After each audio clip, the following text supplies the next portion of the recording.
Alhamdulillahi Rabbil Alameen wa salatu wa salam ala Sayyidina Muhammadin wa alihi wa sahbihi ajma'in. We are continuing the reading of Allama Iqbal's Reconstruction of Religious Thought in Islam. And we had stopped here last time. During the last 500 years, religious thought in Islam has been practically stationary. And we talked a bit about the significance of stationary here. So important thing to remember is that he's making these comments in the context of imperialism. So that's very important to understand. And stationary, it's a value judgment, obviously. And this value judgment presupposes some form of the idea of progress as something desirable. Whether we take it in its Hegelian version, which Iqbal is working with here, or we take it in its general enlightenment garb. So progress as a value is presupposed here. Otherwise, these comments don't make any sense. During the last 500 years, religious thought in Islam has been practically stationary.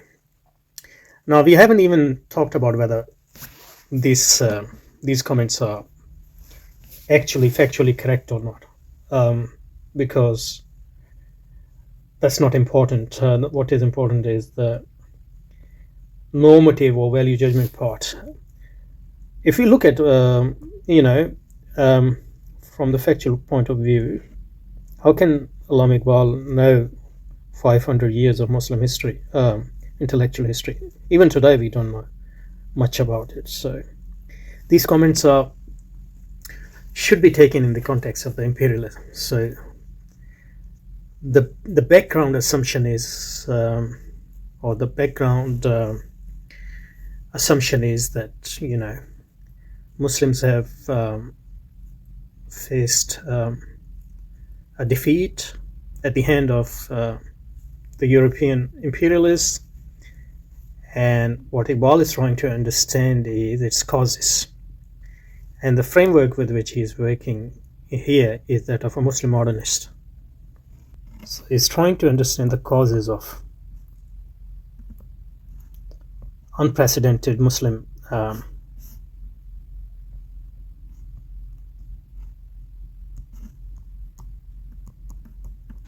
defeat.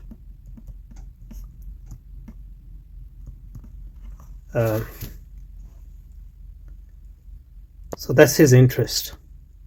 But the perspective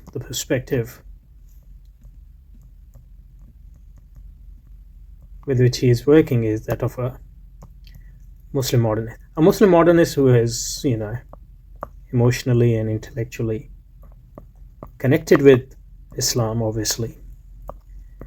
But his understanding of Islam is influenced by what he has learned from European modernity. So this is his perspective, and it will become clear as we go along. So during the last 500 years, religious thought in Islam has been practically stationary. So that stationary nature is itself a cause of the defeat, as we will see. So there was a time when European thought received inspiration from the world of Islam. So that's very important. There was time when the European thought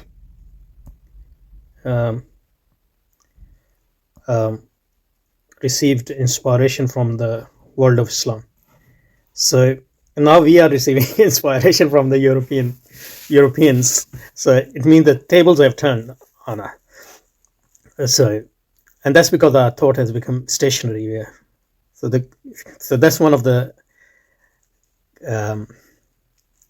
reasons for our defeat, the stationary nature of our thought. And that's very important for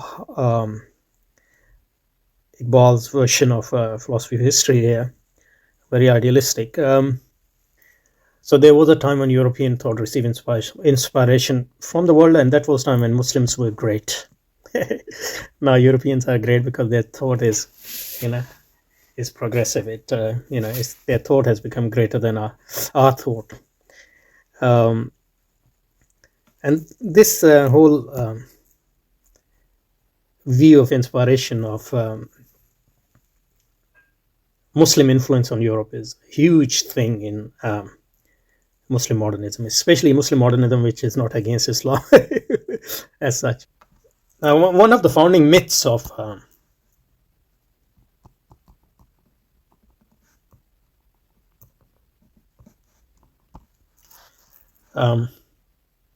Muslim modernism, and I'm calling it myth, so I'm not saying it's totally false,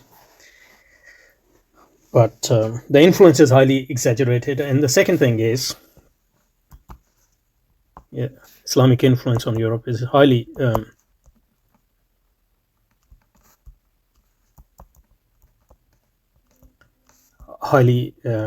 exaggerated.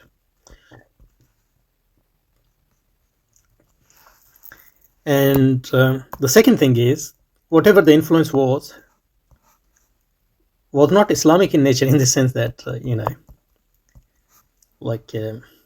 I'm sure Europe had some influence for fiqh and usul fiqh and all those, but the main influence, whatever the influence was the Greek influenced Muslim philosophers and the so-called scientists, and their work. That was the influence. So that work has nothing to do with Islam as such. I mean, some Muslims, received or studied studied Greek and Roman literature, and then they translated it into Arabic, and from Arabic some of it was, and they wrote commentaries on it, and some of them were good, some of them were great, some of them were just mediocre, and some of those books were then were translated into Latin, and from there, it had influence on European thought. For example, Ibn Rushd, who was a Maliki scholar, Islamic scholar, and a jurist and a judge in Spain. His not his Islamic work, but his work on, he was also a great scholar of philosopher and great disciple of Aristotle, and his commentaries on Aristotle were translated into Latin, and from there it influenced Christian fathers, Christian scholastics like Thomas Aquinas, for example. And from 13th century on, Aristotle became very important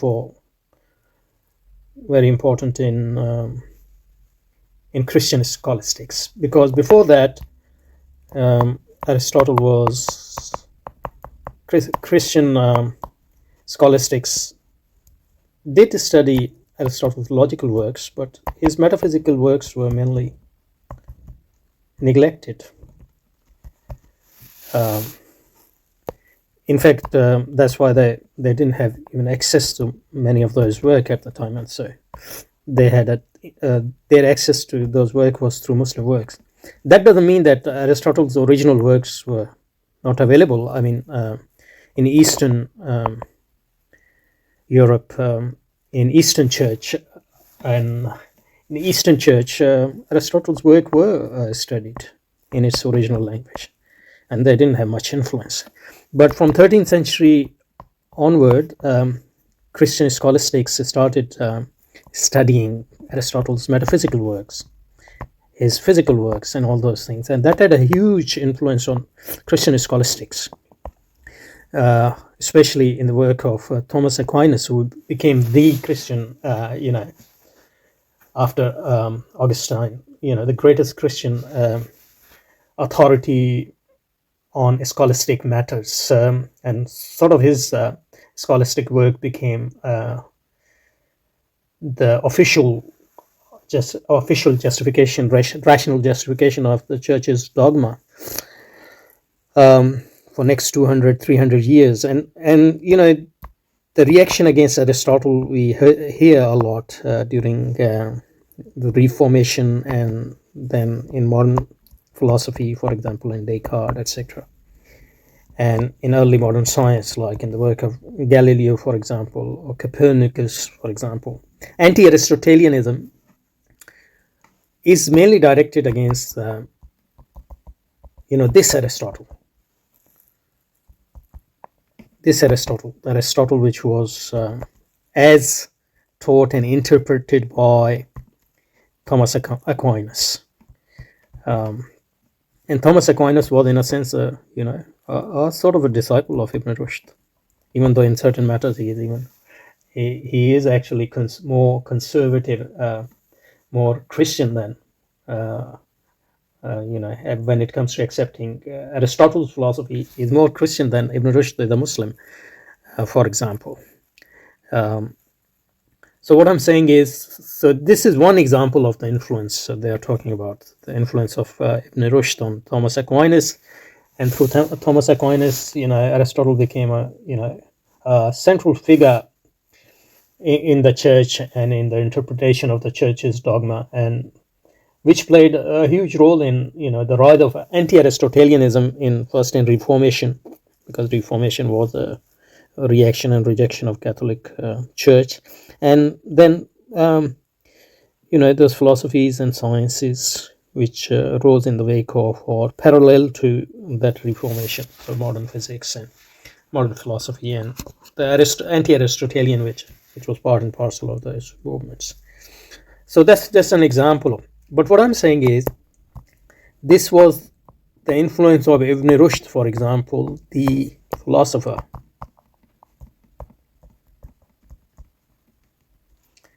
the disciple of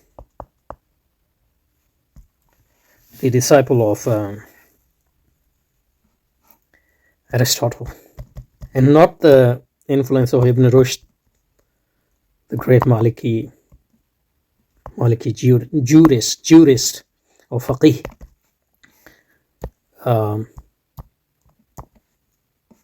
So it wasn't the Maliki fiqh or Maliki work and hadith which had influence on Europe. It was the Ibn Rushd's interpretation of Aristotle which had some influence on Europe. So in this context, I'm talking about the myth of Islamic influence on Europe. So the founding myth of Muslim modernism, is